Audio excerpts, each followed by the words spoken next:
ഗൾഫിലെ സംഘർഷ സമയത്ത് പതറാതെ നിൽക്കുക എന്നത് നമ്മുടെ കടമയും ബാധ്യതയുമാണെന്ന് പ്രമുഖ വ്യവസായി എം എ യൂസഫലി പറഞ്ഞു. ആരുടെയും ശമ്പളം വെട്ടിക്കുറയ്ക്കില്ല. കസ്റ്റമേഴ്സിന് സമയത്തിന് ഭക്ഷ്യസാധനങ്ങൾ ഉറപ്പുവരുത്തുന്ന അതേ ഉത്തരവാദിത്തം തന്റെ ജീവനക്കാർക്ക് ശമ്പളം കൊടുക്കുന്ന കാര്യത്തിലും താൻ പാലിക്കുമെന്ന് യൂസഫലി പറഞ്ഞു. ദുബായ് ബ്യൂറോയുടെ റിപ്പോർട്ട്. സംഘർഷ സമയത്ത് പതറാതെ നിൽക്കുക എന്നത് നമ്മുടെ കടമയും ബാധ്യതയുമാണ്. കാരണം ഗൾഫ് രാജ്യങ്ങളാണ് നമുക്ക് അന്നം നൽകുന്നത്. നമ്മൾ ഇവിടെ നിന്നാണ് എല്ലാ മാസവും നാട്ടിലേക്ക് പണം അയക്കുന്നത്. ഇതും ഇല്ലായിരുന്നുവെങ്കിൽ നാട്ടിലെ അവസ്ഥ എന്താകുമായിരുന്നുവെന്നും യൂസഫലി UAE ഫുജൈറയിൽ മാധ്യമങ്ങളോട് പറഞ്ഞു. ഈ സമയത്ത് പതറാതെ നിൽക്കുന്നതാണ് നമ്മളുടെ കടമ, നമ്മുടെ ബാധ്യത. കാരണം ഈ രാജ്യങ്ങളാണ് നമ്മൾക്ക് അന്നം തരുന്നത്. GCC ഇവിടെ നിന്നാണ് എല്ലാവരും അവരുടെ വീടുകളിലേക്ക്. നിങ്ങൾ മാത്രമല്ല, നമ്മൾ ഇവിടെ നിന്നാണ് എല്ലാ മാസവും കാശ് അയച്ചു. ഇതില്ലായിരുന്നെങ്കിൽ നാട്ടിലെ സ്ഥിതി എന്താകുമായിരുന്നു? നിങ്ങളും ഞാനിവിടെ വന്നത് എന്താണ്? അതിനുള്ള എല്ലാ സൗകര്യം ചെയ്തു തരുന്ന വിശാലഹൃദയരായ ഭരണകർത്താക്കളാണ്. കൊറോണ സമയത്ത് പോലും താൻ സ്റ്റാഫുകളുടെ ശമ്പളം വെട്ടിക്കുറച്ചിട്ടില്ല.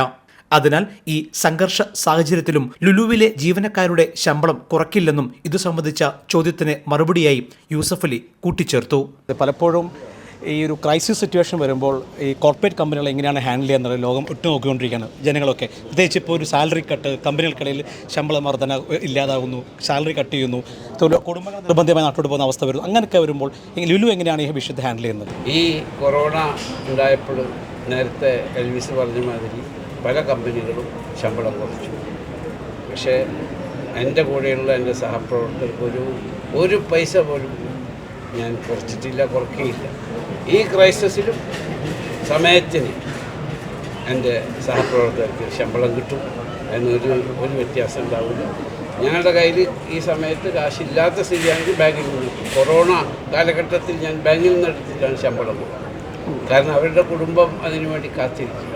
ആ ശമ്പളത്തിൽ ഇനി എന്ത് പ്രശ്നം ഉണ്ടായാലും ഒരു കുറവും വരുത്താതെ ഇപ്പോൾ കൊടുക്കുന്ന ശമ്പളം കറക്റ്റായിട്ട് അവർക്ക് ഞാൻ കൊടുക്കും.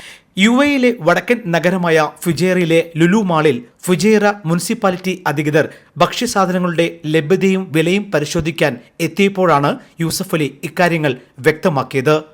Jaihind news, Dubai. One anchor every week, 20 years, 1,000 episodes on one TV channel. Middle East This Week, an Elvis Chumar TV show. Exclusively on Jayhind TV. Stay tuned for the 1000 countdown.